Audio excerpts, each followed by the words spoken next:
Hello everyone, welcome to Kamalika home kitchen. ডিমের তো অনেক রেসিপি খেয়েছো, কখনো আফগানি এগ কোরমা খেয়েছো? যদি না খেয়ে থাকো এই ভিডিওটা পুরোটা দেখবে।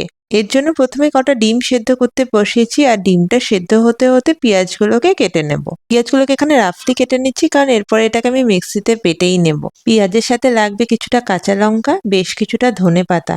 আচ্ছা, কাঁচা লঙ্কা দিয়ে কিন্তু পুরো রান্নাটা হবে, তাই যে যেরকম ঝাল খাও সেই বুঝে কাঁচা লঙ্কা নিয়ে নিও। এছাড়া আমি কিছুটা কাজু আর আমন্ডস ভিজিয়ে রেখেছিলাম।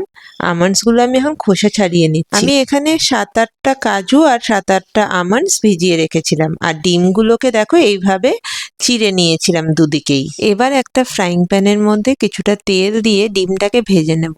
ডিমটা ভাজার জন্য প্রথমে কিছুটা নুন, হলুদ আর লঙ্কার গুঁড়ো তেলের মধ্যেই দিয়ে নেব। এবার মশলাটা ভালো করে মিশিয়ে নিয়ে এর মধ্যে ডিমগুলো এক এক করে ছেড়ে দেব।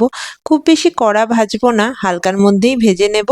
ভেজে আলাদা তুলে রেখে দেবো। এই আফগানি কোরমাটা খেতে আমার খুব ভালো লাগে। তোমাদের ডিমের কোন রেসিপি খেতে ভালো লাগে সেটা আমাকে জানিও।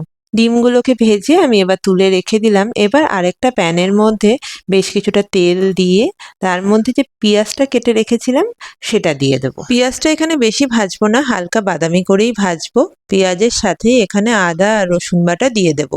চাইলে আদা রসুনটা আস্তেও ইউজ করতে পারো, কারণ এখানে তো মিক্সিতে বেটেই নেব সব। আমার এখানে পেস্ট করা ছিল, তাই আমি পেস্ট ইউজ করছি।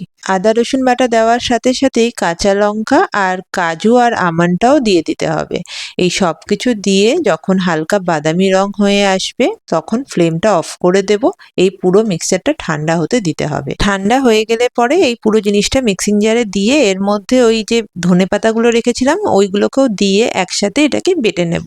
এই ধনেপাতার কালারটাই যাতে নষ্ট না হয় ওই জন্য পেঁয়াজটাকে এখানে কম ভেজেছি। পেঁয়াজটা বেশি ভাজলে ধনেপাতার এই সবুজ রংটা নষ্ট হয়ে যাবে। এবার তেলের মধ্যে কিছুটা গোটা গরম মশলা, এলাচ, লবঙ্গ, দারচিনি ফোড়ন দিয়ে নিলাম। তার সাথে এই মিক্সচারটাও দিয়ে দিলাম। এবার এটাকে 3 থেকে 4 মিনিট নাড়াচাড়া করব। যখন একটু টেনে এসছিল তখন আমি মিক্সিং জারটা ধুয়ে বাকি জলটা এর মধ্যে দিয়ে দিয়েছিলাম। এই রান্নাটায় বিশেষ তেল লাগে না, কারণ দই আছে তো, দইয়ের তেলই রিলিজ করে যায়, ওইটা দিয়েই রান্না হয়ে যায়। বেশি তেল এটা দেওয়ার কোনো দরকার নেই। এবার দেখো 3 থেকে 4 মিনিট বাদে এটা মোটামুটি শুকিয়ে এসছে। এই অবস্থায় আমি ফ্লেমটা অফ করে কিছুটা টক দই ফেটিয়ে নিয়েছিলাম সেটা দিয়ে দিলাম। টক দইটা ফ্লেমটা অফ করেই দিও, না হলে টক দইটা ফেটে যেতে পারে। এবার দইটাকে ভালো করে এর মধ্যে মিশিয়ে নেব। এবার এর মধ্যে গুঁড়ো মশলাগুলো দিয়ে দেব। নুন, হলুদ, জিরের গুঁড়ো আর গোলমরিচের গুঁড়ো। গোলমরিচের গুঁড়ো অল্পই দিয়েছি, ঝালটা বুঝে তোমরা দিও। এবার মশলাগুলোকে এখানে ভালো করে কষাতে হবে মিনিট 5। আমি কিন্তু আর কোনো এক্সট্রা জল এখানে দিইনি, এখানে দইয়ের জলেই এটা রান্না হয়ে যাবে। এবার যখন দেখবো মিনিট 5 বাদে এরকম তেল ছেড়ে আসবে তখন এর মধ্যে ভেজে রাখা ডিমগুলো দিয়ে একটু নাড়াচাড়া করলেই কিন্তু আমাদের কোরমা রেডি হয়ে যাবে। এই রেসিপিটা কিন্তু পরোটা বলো কি ভাত সবকিছুর সাথেই যায়। আমি পরোটার সাথে সার্ভ করেছিলাম, দারুণ লেগেছিল খেতে।